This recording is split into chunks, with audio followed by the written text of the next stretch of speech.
Racial tension in Ferguson, Missouri still simmers this morning. As you know, Michael Brown was shot and killed by a police officer in August. The city is waiting for the results of several investigations. Attorney General Eric Holder yesterday called for wholesale change in the Ferguson Police Department.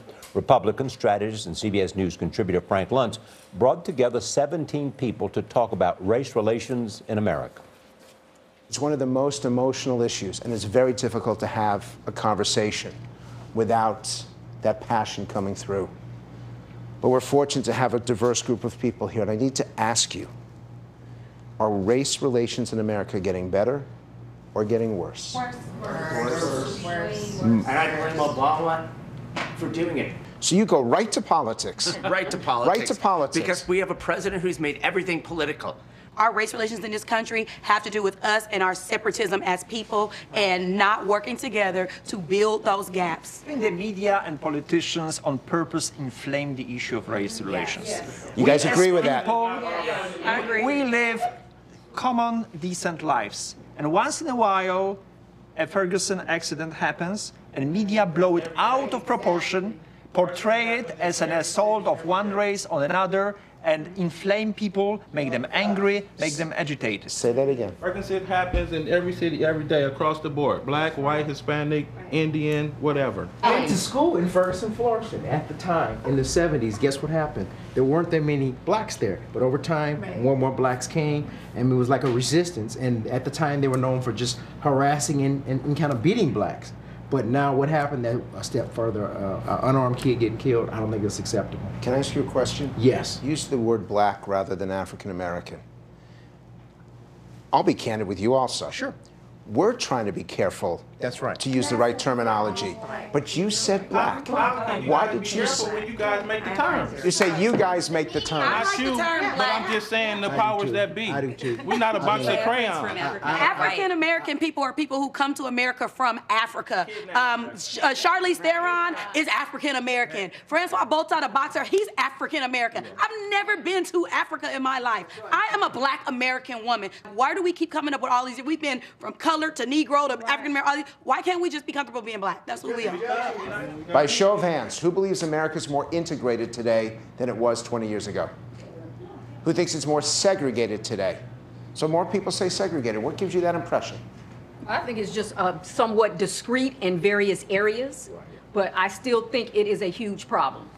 I think the thing is it's very hard to have a race conversation when it's not peaceful demonstration like Martin Luther King standing up for rights, and this is and having a message. It was a messaging. Now we see looting and shooting and breaking stuff and acting poorly. Well, what would you do if 24/7 the man is on your neck? The man is not on anybody's neck. The bottom line is that, listen, I've kicked down a lot of white people's doors too, and I'm former law enforcement. What I'm saying about the Ferguson thing is that the bottom line is that, you know, you teach your children not to assault the police, number one. You have no business putting your hands on a cop to begin with and hitting them and attacking them. If you do that, you're going to get what you get. Okay, so there's no angel. This dude on trial because he's not alive, and we don't know all of the facts of the situation. We don't even know if that video was really a video of him or not. The point is, Wait, stop! You really don't think that was photoshopped? My point is, we don't have the facts on the situation, so we're not going to talk about. We're not going to put him on trial All today. the facts, exactly. That goes back to my initial point. Abusing authority is not abusing authority. Ain't no boy The gonna police officer was tried in Somebody did all this dumb stuff. Why is it we have had a conversation here that has been brilliant up until this moment? Because it's a very sensitive issue. Because I can leave here right now and walk down this street and the police can see me and kill me. It's not even close to being true. It's not even close to being true. I work with the police every day, okay? And the mandates basically is to deter crime. Frank, when we're talking about race, all this talk about race, I'd say minimum 95+% of people could care less about race, whether you're black, Hispanic, Chinese, whatever. So it's just a tiny percentage of overall America, and we're making a huge issue out of it. The majority of people could care less. So we should not be. Keep happening, then there's a problem. But they don't keep happening. When they look at the statistics, it's very small. The percentage of the amount of people who are shot is small. I don't care what statistic. If it happens one time, it's too many times. What needs to be taught so that America is a stronger country? We need to teach how to be tolerant of one another and celebrate our differences and understand each other's differences. Frank Luntz joins us now from Kansas City. Good morning. Good morning. Wish I was in that group. That was What would really you have interesting. Because I agreed with so many of the points. I love hearing Frank say it was the most honest. That African-American comment in particular, I just refuse to say it. I always say black. I was born in Chattanooga, Tennessee.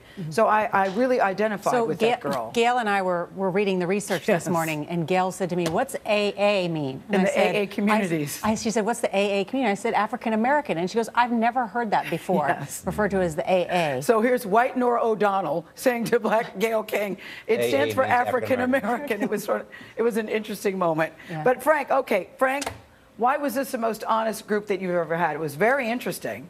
They were calm until we got into this issue. And then, as you saw several times, it truly got out of control. What viewers would be interested in knowing is that there were several minutes where I stepped out to talk to the CBS producer, and the conversation continued, and it continued just as heated. Viewers just saw the truth, and that's what makes this job so fascinating to me. But Frank, are you saying race generally or Ferguson?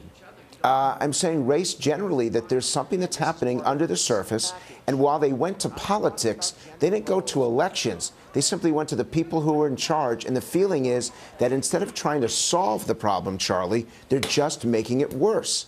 And that pent-up frustration just came flowing out in front of your TV cameras. So what did you learn from the group's discussion about Trayvon Martin and the Ferguson case? I'm very concerned about what will happen when they make the announcement of what they're going to do. I think that you're going to have, that pent-up is just going to overflow. And what we've seen up to this point may only be a precursor to what happens. That this is a conversation that needs to happen. And it can be led by people in Washington if they decide that they don't want to score political points and they actually truly want to listen.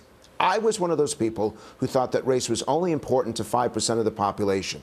Having had this discussion, I realize it matters to a lot more, but the way the conversation is happening is not productive. And in fact, it's destructive for people understanding, appreciating, and respecting each other. Yeah, people are afraid to discuss it. I'm really glad you talked about it, Frank. I thought it was a very interesting conversation.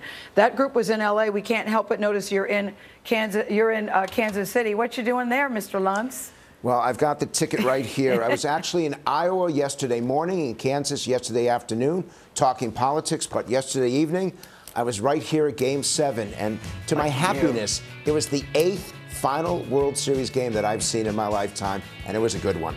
Okay, show off. Lucky you, Frank. Lucky you. It was a great game.